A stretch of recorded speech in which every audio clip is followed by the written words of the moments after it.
My film professor once told me something that I would never forget, and that's when you're filming a scene, are you shooting it like a fire hose or like a sniper?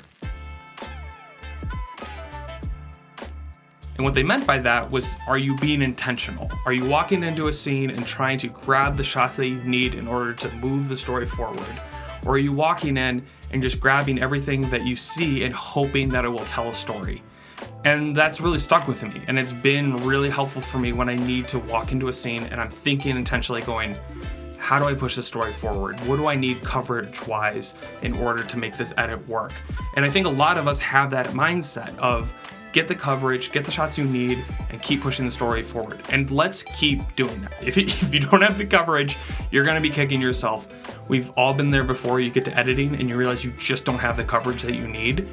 I think something that at least I can relate to as well is we almost have too much coverage. It's the establishing shot, it's the close-ups, it's the action and reaction, action the reaction. We need those, but if our entire project is just that, it's gonna be boring. And I want to add another motto on top of this idea of being a sniper versus a fire hose, and that's, are you bored? Why? When I was filming this documentary, Making It, which quick plug-in if you haven't seen it, it's down below, please check it out. It was so much fun to make. We were at this coffee shop and I grabbed the coverage I felt like I needed in order to tell that story. But we were there for another 30, 40 minutes and I found myself just grabbing the same shot again and again and again, and I realized I am bored. I'm bored filming this. And if I'm bored filming it, then I'm gonna be bored editing it. And if I'm bored editing it, you all will probably be bored watching it. And so I took a step back and I allowed myself to start to think more creatively. And I allowed myself to start looking for little moments.